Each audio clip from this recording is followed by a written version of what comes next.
Thank you guys for all the questions you have sent over from last week. We are going to address those questions. Let's answer some. And man, it has been a crazy week. We're extremely blessed to be as busy as we are right now, but my gosh, it's been crazy and it's not letting up anytime soon. So man, I want to thank every one of you guys for helping this brand grow. We really appreciate it. And but yeah, hey, let's get to it. No, first, y'all need to like and subscribe to this channel because you know why. We're gonna bring some fun content for you guys. So like, subscribe, go ahead and do it now. Let's get to it. All right, so let's go to last week's vlog. Let's see what kind of questions you left for me. Troy Z, I'd like to see the M1 temperature while smoking on the third rack, the lower, middle, and the accessory top rack. All right, I will put out a video for you guys to see that full demonstration of the temperature. As we know, in a pit, hot air rises. So as on the M1, as the temperature comes up over the opening of the baffle, you know, it wants to come straight up. It rolls around the lid, comes back down where the stack is. So you do have a hotter zone in the top. It's not that much hotter, but it is warmer up there. So I will give you an exact degree difference of what it is. And it could vary. Really does, but it's not enough to where you're really gonna, anything you put up there is gonna burn. You know, it's just it's a little bit warmer up there, but not too much. Mike Burwell, I have to ask, what does your tattoo represent? Oh, a bunch of different stuff, really. You know, I love the the Japanese culture, and I got a lot of the Asian inspired Asian artwork on my arm. So I got dream in Japanese, and I got a large phoenix on my arm, and that represent me becoming a father. Kind of where my whole life changed. Let's see, a lotus flower for my daughter. It's just a lot of different stuff here and there, and if it was up to me, I'd probably be covered in tattoos, but my wife doesn't like that, so I stopped getting tattoos. But let's move on. Oh, here you go. How much cooking space do you gain on the M1 versus the M36? The cooking space is about an extra grate. So on the M1, you have 2 full-size grates, your cooking grates. On the M36, you have 1 additional grate.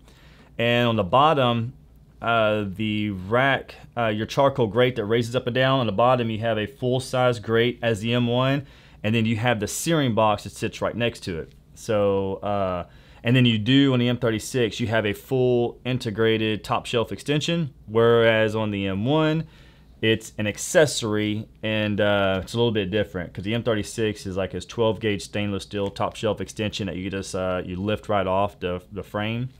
And what's cool about the M36 is you can have the top shelf extension in place, but you could remove your cooking grates. So you can have a nice big open area with food on top, which makes it great if you want to just burn wood for grilling. And on the M1, with the top shelf extension, the extension has to rest on top of the cooking grates. So there is a difference. You do gain more space, but even the design and kind of the functionality is a little bit different. Thank you for the question. Brandon Roy. Hey Travis, I appreciate you showing me around the shop before COVID. Man, absolutely.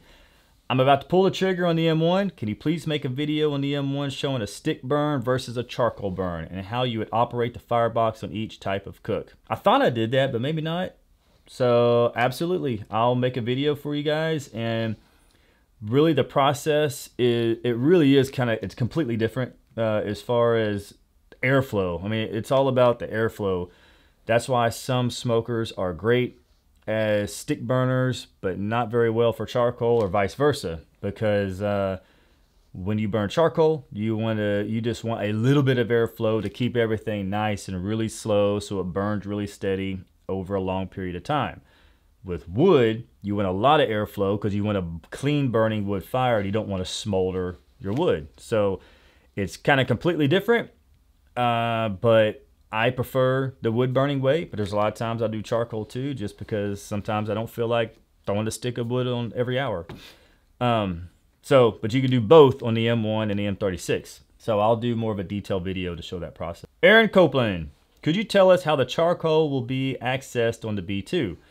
Door or grade removal? Also would like to know the height of the grilling surface from the ground. The charcoal will be accessed on the B2. So it's just like on the M1, you lift up your charcoal grates. I'm sorry, you lift up your cooking grates and you have access to your charcoal that way. There's not a door on the side. I design them that way because I don't like doors on the sides of my pits, because after a while, any place, see what makes the B2 and the M1 and M36 such awesome smokers is that there's no, you have a limit of doors and stuff like that, because after a while, those doors and such can start leaking air. And that's what makes an awesome smoker an awesome smoker, is that you can really control the air. And if you have a lot of places where air can leak in and smoke is leaking out and things like that, then it gets to where it's just a nightmare to control your smoker. And that's why we don't have all these like access doors and stuff like that like some other guys do, because in all honesty, it really does hinder the performance of the cooker. Also would like to know the height of the grilling surface from the ground. I want to say it's like 36 inches. I will double check on that, but here, let me go measure real quick. I'll be right back. A few moments later. All right, I'm back. So it's about 33 inches. You know, that's about waist level. It's a comfortable level. If you want it to be higher, I would recommend putting larger casters on it. Ballant Photo. How would you make a pizza on your grill? Very simple. You know, pizza, I believe you want to get the grill up to about 400, 450 degrees. You know, some guys, I mean, there's people out there that'll do like 800 degrees. To make a good pizza, I think you need about 450 or so. And the M1 could get like that very easy. And so can the M16 with Jimmy Ragland. That's your next question. I will do a video on both, and I've done many pizzas. I've never done a pizza on the M16. I know I can, so I will do that. But on the M1, put a lot of charcoal in the firebox basket and just open it up, get it really hot through the firebox, so you can do indirect that way. Or you could put charcoal on your grate and just put a pizza stone in there, put your charcoal on, and you're good to go. So yeah, it's very easy to do. Just got to get the grill hot. I recommend using like a pizza stone. Put your pizza on there and just go to work. And then we had Jimmy. Yeah, please do a pizza video on the M16. I will, because I love grilling pizza. Kevin S. Oh, here we go. Why don't you make a pellet grill? Just kidding. I've owned a Mac 1-star General for a couple of years, and the market seems oversaturated now. It puts out decent food, but still enjoy cooking on the kettle and drum as much. Keep up the good work. Hoping by this time next year, I'll be a proud owner of an M1, so I'll keep my eyes open for more M1 cooks and keep up the maintenance videos. Yeah, kind of as you said, the market is saturated, I believe, with pellet smokers. I honestly, you know, most of them are made overseas anyways, and you know, I don't want to bring out, you know, we thought about it.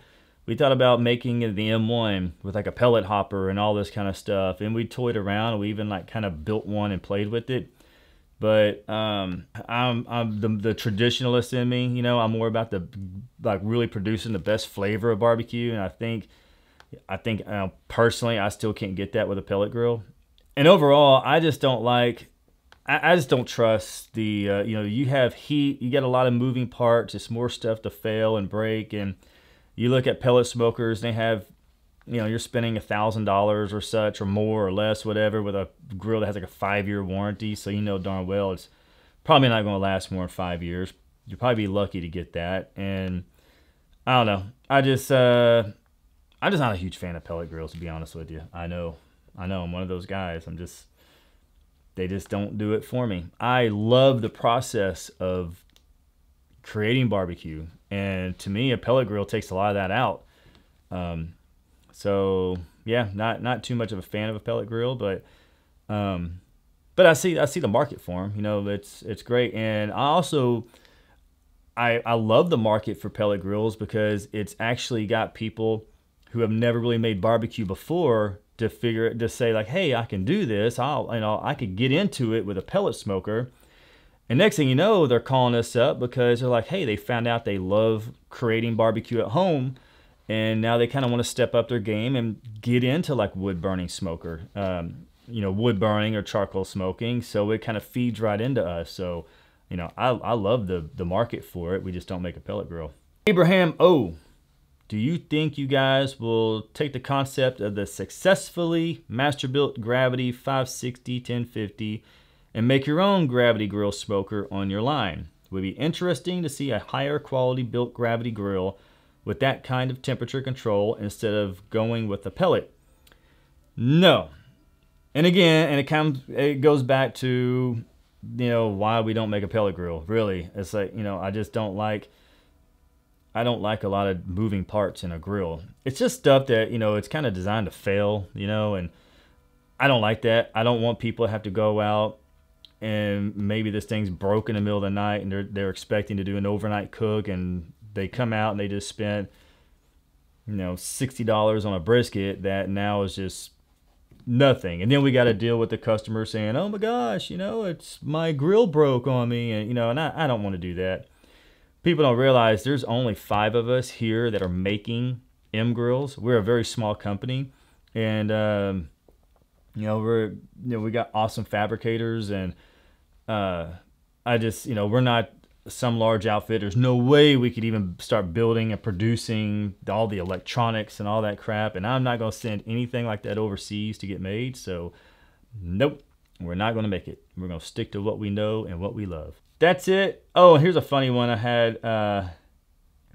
So this is another video I put out a long time ago. This is with the Ambo Cam versus C4 portable grill. This video was just when I first came out with the original C4 portable grill. That was, you know, really, you know, it was mild steel, was 12 gauge steel, very thick. And the purpose of this video I put out was to show people that it's not just an ammo box turned into a grill, because, you know, a lot of people at the time that's exactly what they were thinking. It was inspired by an ammo box, but it was not an ammo box. I did a little video where I dropped a 30-pound weight on an ammo box, and then I dropped it on a C4, and just to show, like, I mean, how durable these grills are, because I mean, they're heavy, they're thick steel, and they're like little tanks, you know. So this guy, Scott Larkin, one cost $20 and one cost $250. And who in the F drops 30-pound weights on their grill? I just think that's hilarious, because the original C4 portable grill was not $250. The new ones are, but I mean, they're all stainless steel. There's a lot more to them. And even that, they are worth every bit of $250. I guarantee you that. Yeah, and the whole purpose of that video was to show that it is not a Ambo Cam grill. That's why it's 12 gauge steel, and we want to show that. But it was, you know, at the time, those original C4s were like $125 retail, and you know, and that was the purpose of the video, to show that, hey, this is not a $20 Ambo Cam that we're just selling for 125 bucks. So, hey, anyways, I appreciate the message. You know, it's just funny. Yeah, and we don't go around dropping 30-pound weights on our grills on a daily basis. But hey, with an M grill, you can. All right, but questions answered, and we're going to work on some of those videos for you to bring you some new stuff. But let's talk about real quick what we had going on this week, and it was nuts. We have a new dealer in San Antonio, Lone Star Barbecue Pro Shop. So if you're in the San Antonio area, make sure you visit their shop and check out the M Grills product line. They got everything from the Apache live fire tables, the M1s, M16s, C4 portable grills, accessories. So check them out. Support our dealers. Also, South Texas Outdoor Kitchens in San Juan took a new delivery of M Grills products, again, with the Apache live fire tables, M1s, M16s, everything. So make sure you visit those guys and support our dealers. And, you know, we have dealers all over the country now, so go to our website, check out our dealer section, and find out where an M Grills dealer is near you. We got some cool stuff that we're doing in the shop, and this is why we're just so busy. And it's Saturday, we're working again today. But we have you know, our good friends at Slab Barbecue and Beer in Austin. We stopped by on the way to the dealer in San Antonio, to Lone Star Barbecue Pro Shop, and you know, they came up and said, man, hey, we need some with our restaurants about to open up, we need some like acrylic or plexiglass like dividers to go in between the tables to make our customers feel safe, and you know, for the whole COVID-19. And we're like, yeah, you know, we could do that because we have a water jet, so we can cut acrylic and plastics and things like that here. So immediately when I got back, we got a little prototype, a little 4 foot by 4 foot, and now we are taking orders on some of our restaurant table dividers. You know, we want people to feel safe. We want people to get back out and support our restaurants, our small business. So yeah, so when these start coming out, we hope everybody does, you know, appreciate it, you know, and get back out, start feeling safe, start enjoying your time again. Let's get this economy back up and running, and let's help out these small guys with these restaurants. We really appreciate it. And then we have the Big M smoker. We are in the process right now. We're taking it off the trailer, and we are going to start painting that this week. So I'll shoot some video of that. So in the next vlog, we'll have that. I'm excited because we are painting it like a really cool, it's like a fire red metallic, something like that, but it's going to be really slick. And I'm excited because I do have some customers coming down from Washington who are going to come out, check it out, cook on it, and possibly build one for them for their restaurant. So we're excited about that. So I need to get that back up and running because right now it's been kind of stripped down as we're working on a trailer build for it. And then we had an order come in this week for a custom large 500-gallon offset smoker.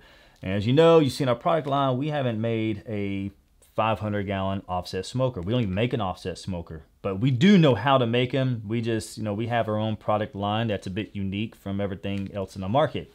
But when a customer comes up to us and they're like, they love the quality of our work and they want us to build them an offset, well, we're going to build you an offset. So we're excited about that. I'm picking the tanks up Monday, and then we're going to get it busy. And we have a pretty short deadline. So that's another thing coming up. You could watch us build our big 500-gallon offset smoker that's going to have some pretty unique things on it. As a matter of fact, something I've never seen before. We're going to put our little twist on it for this customer. So we are pretty excited about it. That's it. Till next time. Hey, leave me some more comments. I'm going to get on some of those videos so I can bring you guys some new stuff and show you exactly how to do the charcoal smoking, the wood burning smoking. Pretty much everything you're asking for, we'll make a video for it and we'll do it. But until then, till next time, appreciate you guys, love one another, and I'm out.